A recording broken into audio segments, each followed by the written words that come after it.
At my granddaughter's wedding, I was placed in the last row. During the photos, she shouted, "Get out of the way, you ruin everything with that pathetic face." I walked away. 3 days later, she called me in desperation. Subscribe to the channel for more stories like this, and comment the city you're watching from. I should have known something was wrong when they seated me in the very last row of the church.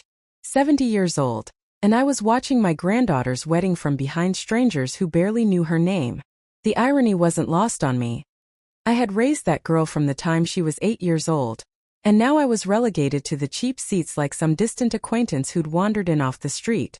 The white satin ribbon that marked the family section stopped 3 rows ahead of me. I sat there in my navy blue dress, the nicest one I owned, bought specifically for this day, watching as Ellie's new in-laws filled the front pews. Designer suits, expensive jewelry, the kind of people who summered in the Hamptons and wintered in Aspen. I recognized the type because I'd cleaned their houses for 40 years. When Ellie walked down the aisle, she looked radiant. 26 years old, blonde hair swept up in an elaborate chignon, wearing a dress that cost more than I made in 6 months. She caught my eye for just a moment as she passed, and I thought I saw something flicker across her face. Embarrassment, maybe, or worse, annoyance that I was there at all. The ceremony was beautiful, I'll give her that. The flowers alone must have cost a fortune, white roses and baby's breath cascading from every surface. I remembered the dandelions she used to pick for me when she was little, presenting them like precious gifts. "These are for you, Grandma Alice," she'd say, gap-toothed and beaming. Where had that little girl gone? After the vows, as everyone filed out for pictures, I hung back. I knew the drill. Family photos first, then the wedding party, then maybe, if there was time, they'd squeeze in a few shots with the extended relatives. I'd learned not to push myself forward anymore. It only led to awkward explanations about who I was and why I mattered. But then Ellie's voice cut through the crowd like a knife. "Alice, come on, we need some family pictures." My heart lifted slightly. Maybe I'd been wrong. Maybe she did want me there after all. I made my way toward the photographer's setup, where the immediate family was already positioned. Ellie's new mother-in-law, Patricia, was front and center in her cream-colored designer suit. Her husband stood beside her, distinguished in his tailored tuxedo. They looked like they'd stepped out of a country club brochure. "Where should I stand?" I asked quietly, not wanting to disrupt the photographer's vision. Ellie looked at me like I'd asked to perform surgery. "What do you mean, where should you stand? You're not in these pictures." The words hit me like a physical blow. "I'm sorry. These are for immediate family only," she said, her voice loud enough that several people turned to stare. You know, people who actually matter for the wedding album. I felt my cheeks burn with humiliation. Around us, conversations died as people began to notice the scene unfolding. The photographer shifted uncomfortably, clearly wanting to stay out of family drama. "Ellie," I said softly, "I raised you. I am your family." She laughed, but there was no warmth in it. "You're the help, Alice. You always have been. Just because my parents died and I had to live with you doesn't make you my real grandmother." The words were like acid in my ears. The help. After 18 years of getting up at 5 in the morning to make her breakfast before school. After 18 years of working double shifts to pay for her college applications, her prom dress, her graduation party. After 18 years of being the only parent she had left in this world. "Now move along," she continued, waving her hand dismissively. "You're ruining the shot with that defeated look on your face." I stood there for a moment, feeling like every eye in the courtyard was on me. Some people looked away in embarrassment. For me or for her, I wasn't sure. Others stared openly, hungry for drama. I could hear whispers starting behind cupped hands. Without a word, I turned and walked away. I didn't run, didn't cry, didn't make a scene.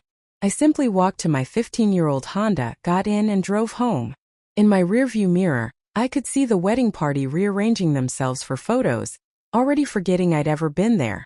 The silence in my small apartment was deafening that night. I couldn't sleep that night. Every time I closed my eyes, I saw Ellie's face. Not the cruel, polished woman from the wedding, but the broken 8-year-old who'd clung to me at her parents' funeral. She'd been so small then, drowning in a black dress that was too big for her tiny frame. Tears streaming down her face as they lowered my son David and his wife into the ground. "Don't leave me, Grandma Alice," she'd whispered into my shoulder. Please don't leave me too. I'd promised her I never would. And I'd kept that promise even when it nearly killed me. The car accident had been sudden. A drunk driver on a rainy Tuesday night. One phone call from the hospital and my world changed forever. I went from being a weekend grandmother to a full-time guardian overnight. At 52 years old, starting over with a traumatized child while grieving my own son's death. I remembered those first few months so clearly. Ellie would wake up screaming in the middle of the night, calling for her mother. I'd hold her until the tears stopped, sometimes until sunrise. I'd sing the same lullabies I'd sung to David when he was small, my voice cracking with exhaustion and grief. But I did what needed to be done. I gave up my small evening cleaning jobs, the ones that paid better, because I needed to be home when Ellie got out of school. I took on more morning shifts instead, leaving the house at 4 in the morning to clean office buildings downtown. I'd come home exhausted, my knees aching from scrubbing floors, just in time to help her with homework. Money was always tight. There were nights I ate peanut butter sandwiches for dinner so Ellie could have the last piece of chicken. There were months I delayed paying my own bills to make sure she had lunch money and decent clothes for school. I sold my mother's wedding ring, the only valuable thing I owned, to buy Ellie a computer for her high school projects. And through it all, she was ashamed of me. I started noticing it when she was in middle school. She'd ask me to drop her off a block away from school, so the other kids wouldn't see my beat-up car. She stopped inviting friends over, making excuses about the apartment being under renovation. When parents' night came around, she'd beg me not to come, claiming she could handle talking to the teachers herself. The other kids' grandparents are different, she told me once when she was 14.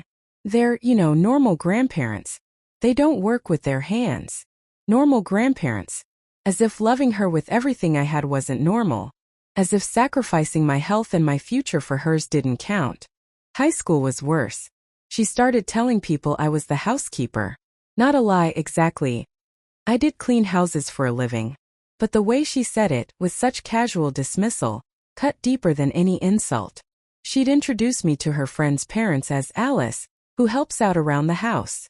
Never my grandmother. Never the woman who raised me. When it came time for college applications, I nearly bankrupted myself paying for test prep courses and application fees. She got into a good school, an expensive private college 2 states away. I was so proud I cried when the acceptance letter came. But when I suggested visiting the campus together, she looked horrified. I don't think that's necessary, she said quickly. I can handle the orientation stuff myself. I later found out from a neighbor that her college friends thought she was an orphan. Ellie had told them her parents died in an accident, and she'd been living independently ever since, working multiple jobs to pay for school. It was partially true, I suppose. Except she'd erased me completely from the story. The night before her college graduation, I'd called to tell her I'd found a way to take time off work to attend the ceremony. There was a long pause on the other end of the line. Actually, Alice, she said, her voice carefully controlled, I think it's better if you don't come. It's going to be really crowded and parking is a nightmare. Plus, you'd be uncomfortable. It's mostly families with money, I'd hung up the phone and cried for hours. I'd worked myself to exhaustion to pay for her education, and I wasn't even welcome at her graduation. But I told myself it would get better. That once she was established in her career, once she found her place in the world, she'd remember who had been there for her. I'd convinced myself that the wedding would be different. That on her special day, she'd want the woman who raised her by her side. Instead, she'd called me the help in front of 100 people. Sitting in my dark apartment, surrounded by 18 years' worth of memories I'd apparently imagined meant something, I finally understood the truth. To Ellie, I wasn't family. I never had been. I was just an obligation she'd outgrown. 3 days after the wedding, I was scrubbing Mrs. Henderson's kitchen floor when my phone rang. I almost didn't answer. I was on my hands and knees with rubber gloves on, and Mrs. Henderson didn't like her cleaning ladies taking personal calls during work hours. But something made me check the caller ID. Ellie. I stared at the screen, my heart doing something strange in my chest. She'd never called me before. Not once in all the years since college. Any communication between us had been brief text messages, usually about holidays or family obligations. Seeing her name on my phone felt surreal. I peeled off my gloves and answered on the fourth ring. Alice. Her voice was different. High-pitched, shaky.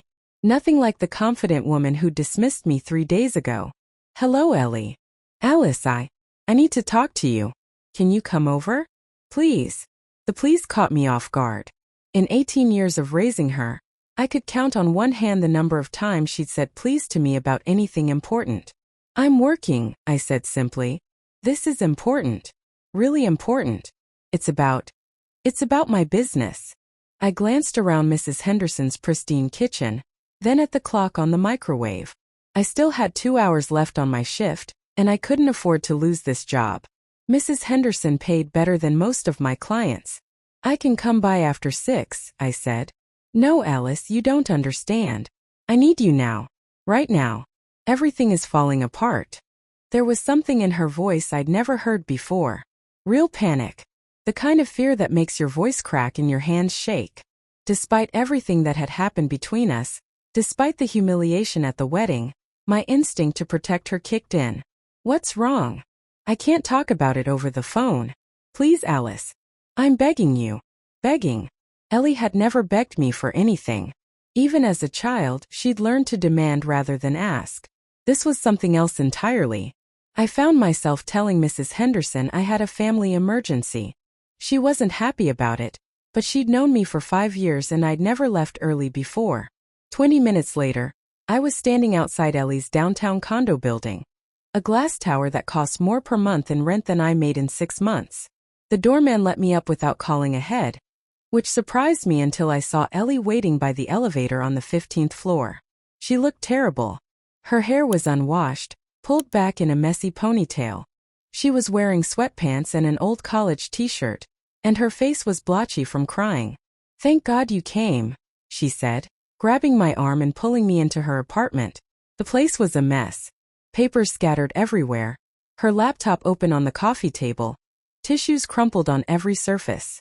The bride from 3 days ago had completely disappeared, replaced by someone who looked like she hadn't slept or eaten since the wedding. Ellie, what happened? She collapsed onto her white leather couch, burying her face in her hands. My business is ruined, Alice. Completely ruined. I'd known she ran some kind of consulting company. Something about helping businesses with employee relations and company culture. She'd built it from nothing after college, and from what I'd gathered from our rare conversations, it had been quite successful. Successful enough to afford this apartment and that wedding. How is it ruined? The Morrison Group canceled their contract today. That's my biggest client, Alice. They represent 60% of my revenue. Her voice was muffled by her hands, but I could hear her crying. Why did they cancel? She looked up at me then, and I saw something I'd never seen in her eyes before. Shame. Real deep shame that seemed to eat at her from the inside. Because of the wedding. Because of what I said to you. I felt something cold settle in my stomach. What do you mean? James Morrison was there. He was one of Richard's guests. They worked together sometimes. He saw what happened during the photos. He heard what I said to you. The room felt smaller suddenly. I remembered seeing a distinguished older man near the back of the ceremony. Someone I didn't recognize. He'd been watching the photo situation with an expression I couldn't read at the time. And he called me yesterday. Said he couldn't in good conscience do business with someone who treated their own family with such cruelty. He said watching me humiliate you made him physically sick. Ellie started crying harder, her whole body shaking with sobs. He said any company that hired me to improve their workplace culture was making a terrible mistake, because I clearly had no understanding of basic human decency. I stood there listening, feeling strangely detached from the whole scene. Part of me wanted to comfort her the way I always had when she was upset, but a larger part of me felt absolutely nothing at all. Alice, you have to help me. You have to call him and tell him it was all a misunderstanding. Tell him I was just stressed about the wedding and I didn't mean what I said. I looked at this woman, this stranger who happened to share my blood, and felt something shift inside me.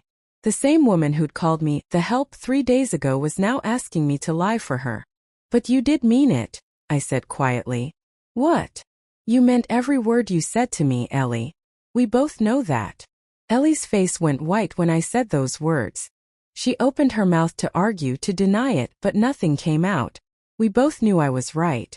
Alice, please, she finally managed. I know I said some terrible things, but I was stressed.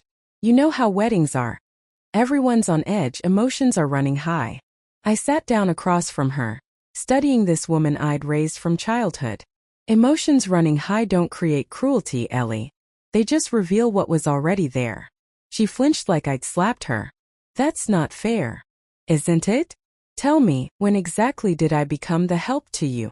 Was it when you were 14 and started pretending I was your housekeeper? Or was it earlier than that? Alice, No, let me finish. I surprised myself with how calm my voice sounded. I need to understand something. James Morrison canceled your contract because he saw how you treated me. But you want me to call him and lie about who you really are. Do you see the problem with that?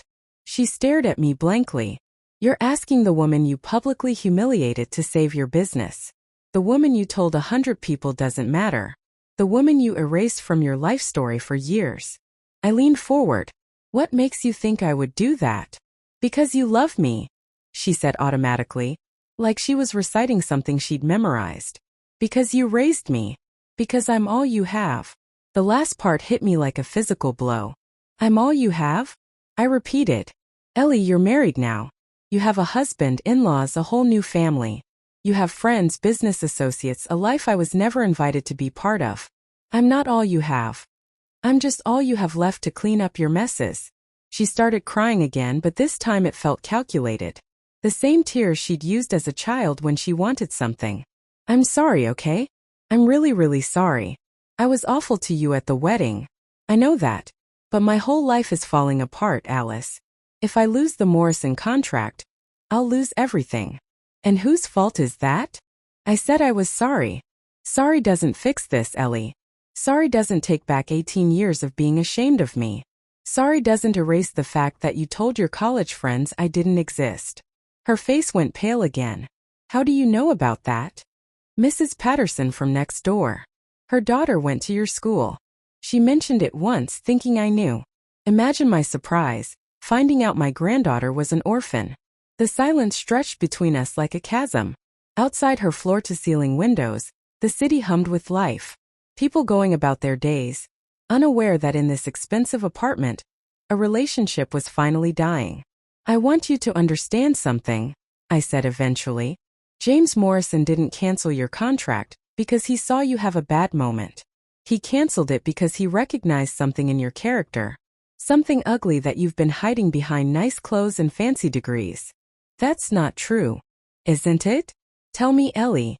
In all your years of running this business, helping companies with their culture, did you ever once think about how you treated the one person who sacrificed everything for you? She had no answer for that. James Morrison saw the real you. The person who looks down on working-class people. The person who thinks success gives you the right to be cruel. The person who would publicly humiliate someone who loved her unconditionally. I stood up. He was right to cancel that contract. Alice, you can't mean that. I can and I do. Picked up my purse. You want to know something interesting about James Morrison? I looked him up after you called. Very successful man. Built his company from nothing. Know what else I found out? She shook her head. His mother was a cleaning lady. Just like me. She worked 3 jobs to put him through school just like I did for you. And when she died last year, he gave the eulogy at her funeral. Talked about how she was the strongest, most dignified woman he'd ever known. Ellie's face crumpled. Alice, please. He saw me at your wedding and he saw his mother. He saw a working-class woman being treated like garbage by someone who should have cherished her. Of course he canceled your contract. What decent person wouldn't? I headed for the door, but her voice stopped me. What am I supposed to do? I turned back to look at her one last time. She looked small sitting there in her expensive apartment, surrounded by the debris of her own making. You're supposed to live with the consequences of your choices, I said. Just like I've been doing for the past 18 years. I walked out of her apartment and didn't look back. In the elevator, I thought about James Morrison's mother. A woman I'd never met but somehow understood completely. I thought about the dignity she must have carried, even while scrubbing floors and washing dishes. For the first time in 3 days I smiled. That evening I sat in my small kitchen with a cup of tea, staring at the bank statements I'd pulled from my filing cabinet. Numbers that told a story Ellie had never bothered to learn. For 22 years since my husband died when David was in high school, I'd been putting away $50 here, $100 there, whenever I could manage it. Money from extra cleaning jobs, overtime shifts, the occasional generous tip from a grateful client. I called it my someday fund. Someday I'd retire, someday I'd travel, someday I'd stop working until my back ached and my knees screamed. But after David died and Ellie came to live with me, someday became never. Every dollar went to raising her. School supplies, clothes, food, activities. Later, college applications, tuition, textbooks. I drained my savings account so many times I'd lost count. What Ellie didn't know, what nobody knew, was that my parents had left me their small house when they died 10 years ago. I'd sold it quietly and put the money away, telling myself it was Ellie's inheritance. Her future. Her security for when I was gone. $47,832. That's what remained of my parents' legacy, what was left of their little house on Maple Street where I'd grown up. Money I'd been saving for the granddaughter who just called me the help, in front of 100 strangers. I picked up my phone and dialed the number I'd memorized years ago. Sunset Manor, this is Rebecca speaking. Hello, Rebecca. This is Alice Murphy. I've been thinking about our conversation from last month. Rebecca's voice brightened immediately. Mrs. Murphy, I'm so glad you called. Are you reconsidering our proposal? Sunset Manor was a residential facility for elderly people who'd been abandoned by their families. Not a nursing home. These were people who were still independent but had nowhere else to go. I'd learned about them when I'd cleaned the law office that handled their legal work. The lawyer, Mr. Peterson, had mentioned they were always looking for donors to help cover costs for residents whose families had simply stopped caring. I said. I'd like to make a donation. A substantial one. That's wonderful news. How substantial are we talking about? I looked at the bank statement again. $47,832. Let's say $48,000. There was silence on the other end of the line. Mrs. Murphy, that's incredibly generous. Are you sure? I'm sure. But I have one condition. Of course. What is it? I want it to go specifically toward helping people whose own families have rejected them. People who did everything right, who sacrificed everything for the people they loved, and got nothing but cruelty in return. We have several residents who fit that description, Rebecca said softly. People whose children put them away and never visit. People whose families are embarrassed by them. Perfect. When can I come in to make the arrangements? We scheduled an appointment for the following week. After I hung up, I felt something I hadn't experienced in years: peace. Real genuine peace. The next morning Ellie called again. I let it go to voicemail. Then she called again. And again. By the fifth call I finally answered. Alice, thank God. I've been trying to reach you all morning. I've been thinking about what you said yesterday and you're right. I've been terrible to you. Ungrateful. But I want to make it right. How? I talked to Richard, my husband. I told him everything. About how you raised me, about the sacrifices you made. He had no idea. He wants to meet you properly, wants to thank you. I said nothing. Alice? Are you there? I'm here. Richard's family has connections. They could help you find a better job, something with benefits. You shouldn't have to clean houses at your age. They could set you up with something nice, maybe receptionist work at one of their companies. I almost laughed. Even now, even in her attempt to make amends, she was trying to change me instead of changing herself. I don't want their help, Ellie. But you deserve better than what you have. You deserve to be comfortable. You're right. I do deserve better. That's why I'm done. Done with what? Done with you. Done with this whole relationship. Done pretending that your shame about me is something I need to fix.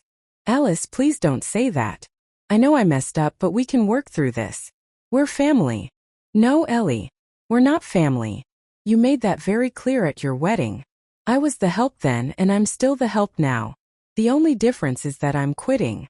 You can't quit being my grandmother. Watch me. I hung up the phone and immediately blocked her number. Then I called Mrs. Henderson and the 3 other clients I cleaned for regularly, giving them 2 weeks' notice. At 70 years old, I was finally going to stop working myself to death for people who didn't appreciate me. 2 days later, I walked into Sunset Manor with a cashier's check and a heart that felt lighter than it had in decades. 6 months later, I was deadheading roses in the community garden when Mrs. Chun from the apartment next door came over with her morning coffee. "Alice, you have a visitor," she said, her voice carefully neutral. I looked up from the yellow roses I'd been tending. Through the garden gate, I could see a figure standing by the entrance to our building. Even from a distance, I recognized the posture, the way she shifted her weight from foot to foot when she was nervous. "Ellie, how long has she been there?" I asked, wiping the dirt from my hands. "About an hour." She asked me if I knew which apartment was yours. I told her I'd check if you wanted to see her. I looked back at the roses. They'd been neglected when I moved to this complex in coastal Oregon, but 6 months of careful attention had brought them back to life. Amazing what a little genuine care could accomplish. "Tell her I'm not available." Mrs. Chun nodded and headed back toward the building. Through the gate, I watched her speak to Ellie, watched my granddaughter's shoulders slump with disappointment. But she didn't leave. She sat down on the bench by the entrance and waited. I continued working in the garden, planting new bulbs for next spring's flowers. Every now and then I'd glance toward the entrance. She was still there at lunchtime. Still there when I came back out after my afternoon nap. Still there when I started preparing dinner at 5 o'clock. Finally, as the sun was setting, I walked to the gate. "You can't stay here all night, Ellie." She jumped up from the bench, relief flooding her face. "Alice, I was starting to think you'd moved away." I did move away.